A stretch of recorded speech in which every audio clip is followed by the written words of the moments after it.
Bharatiya Janata party और कांग्रेस जो राष्ट्रीय पार्टियां उसके पदाधिकारी यहाँ विराजे हुए हैं, मैं कहना चाहता हूँ कि इनको आज इनसे त्यागपत्र दे देना चाहिए। तो ये पार्टियां अपने राजनीतिक स्वार्थ के लिए अलग करना चाहती है, हम इन भाइयों को अलग नहीं होने देंगे। इनके अध्यक्ष, इनके मंत्री, इनके सभी पदाधिकारी आज आपके समक्ष बैठे हुए हैं। आज एक बहुत बड़ा मसला जो आपके सामने है, और ये मसला जब कोई कानून बनता है और उस कानून को अधिकतर समाज मानता नहीं है तो उस कानून की मान्यता खत्म हो जाती है। यूजीसी एक ऐसा कानून है तो निरपराध को अपराधी बनाते हैं, जिसमें स्वर्ण समाज का सबसे पहले जो जितने भी स्वर्ण समाज हैं उनको एक अपराधी बनाने का काम यूजीसी में किया है। हमारी कई पीढ़ियां इन पार्टियों को बनाने में खप गई, इस भारतीय जनता पार्टी को बनाने में खप गई, और आज हमारे बच्चों के साथ जो क्या स्थिति हो रही है यूजीसी में वो आपके सबके सामने देखिए। ये जो कांग्रेस और बीजेपी, मैं तो समझता हूँ एक नागनाथ एक सांपनाथ हो गए। एक कानून बनाता है, दूसरा उस पर मजबूत ठप्पा लगाता है। ऐसी हमारी ये पार्टियां हो गई। अभी वक्ताओं ने कहा कि मैं 5,000 देता हूं, मैं 500, मैं 1100। अरे भाई, हमें तो एक ऐलान करो कि जो पार्टियां समाज को विभाजित कर रही है उनको एकजुट करने के लिए एक बहुत बड़ी पार्टी, हमें उस पार्टी का एक निर्माण करना चाहिए। भारत माता की, भारत माता की, भारत, और सभी समाजों को एक साथ रहे अभी। और राम ने सबरी के झूठे बेर खाए। हम किसी समाज को अलग नहीं करना चाहते। हमारा हिंदू समाज जिसमें कोई वर्ग, कोई भेदभाव नहीं है, उसको ये पार्टियां अपने राजनीतिक स्वार्थ के लिए अलग करना चाहती है। हम इन भाइयों को अलग नहीं होने देंगे। एससी, एसटी, ओबीसी हमारे समाज के भाई हैं, हम इनको किसी को अलग नहीं होने देना चाहते। ये पार्टियां हमारे साथ ऐसा दुर्व्यवहार कर रही है। तो मैं समझता हूं कि आज देश आजाद हो गया, उसके बाद में भी आपको नहीं लग रहा होगा आप आजाद हो। एक अच्छा विद्यार्थी, एक अच्छा प्रत्याशी और अच्छी प्रतिभा अच्छे नंबर लाके भी अच्छा अफसर नहीं पढ़ पाते। अभी आप बता रहे थे खंडेलवाल साहब कि मैं कर्मचारी, मेरे से ऊपर दूसरा कर्मचारी जो कम शिक्षित है वो आगे चला गया, उसको हमें सर कहना पड़ रहा है। ये भेदभाव है। इस भेदभाव को मिटाना, ये सभी संगठन के प्रबुद्ध व्यक्ति विराजे हुए हैं, सामने यूथ विराजा हुआ है। मैं समझता हूं कि इसको हम दूर करके रहेंगे। और यूजीसी का जो कानून है, देखिए यूनिवर्सिटी ग्रांट कमीशन जो अनुदान आयोग है, वो एक तरीके से उच्च शिक्षा के दिशा निर्देश करना, उसके कानून बनाना, इस तरीके का कार्य कर रहा है। और ये उसकी हिम्मत नहीं अकेले की, कोई स्वतंत्र ऑटोनोमिक जो संस्था नहीं है, वो किसी पार्टी के अलावा कोई नहीं कर सकता, वो सरकार के अलावा कोई नहीं कर सकता। ये आप सबको मालूम है।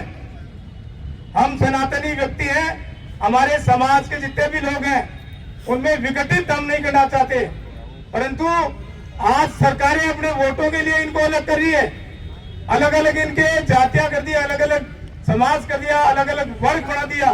ये अलग अलग वर्ग नहीं बनने चाहिए। ये सिर्फ और सिर्फ जो पार्टियां बना रही है उन सबके साथ हम नहीं रहेंगे। और मैं तो आपसे ऐलान करना चाहता हूं कि भारतीय जनता पार्टी और कांग्रेस जो राष्ट्रीय पार्टियां उसके पदाधिकारी यहाँ विराजे हुए हैं, मैं कहना चाहता हूं कि इनको आज इनसे त्यागपत्र दे देना चाहिए। कई पार्टियां कहने में, सुनने में कहती क्या करती क्या है। हमने सोचा था, जब राम मंदिर में मैं 2 बार कार सेवा में गया हूँ, हमने सोचा था बहुत अच्छी पार्टी आएगी और उस पार्टी के साथ हम रहेंगे। और उस पार्टी ने जो किया आपके सामने, हमारी पीढ़ियां रही। आज भी बात हो रही थी, राजपूत समाज अगर किसी समाज दूसरे के कोई अत्याचार होता तो बोलता नहीं। भाइयों, कालखंड की बात करें तो इस हिंदू समाज और सनातन को बचाने के लिए हमारे समाज के लाखों लोगों ने अपना त्याग और बलिदान दिया है।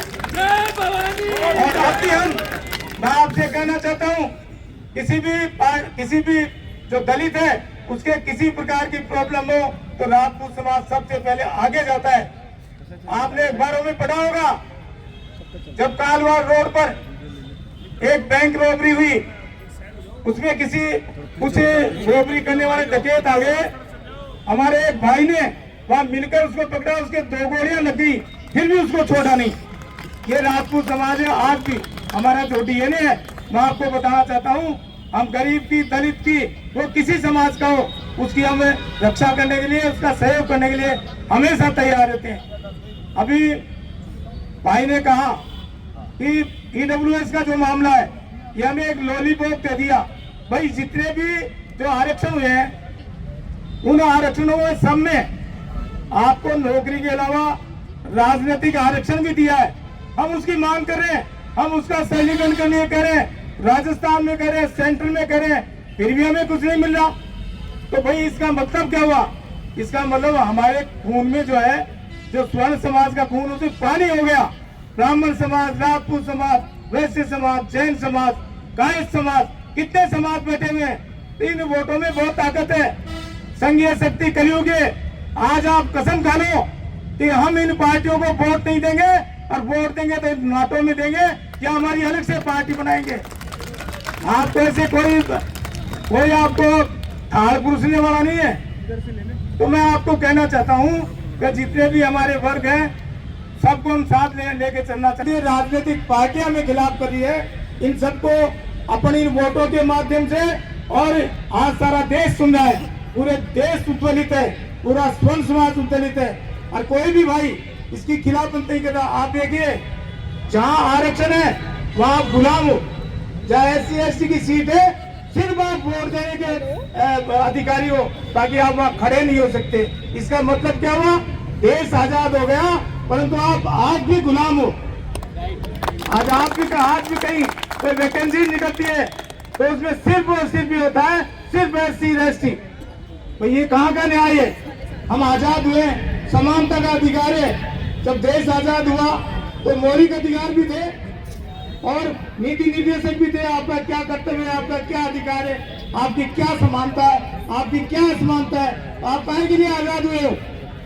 इसलिए मैं आपसे कहना चाहता हूँ कि आप ऐसा संदेश दें पार्टियों में, जब आज इस्तीफे दे दें आप सब। मैं दोबारा आपको कहना चाहता हूँ, रही बात पैसा की, आज जो पैसे की बात करें, बड़चंद जी इतने बड़े आदमी हैं,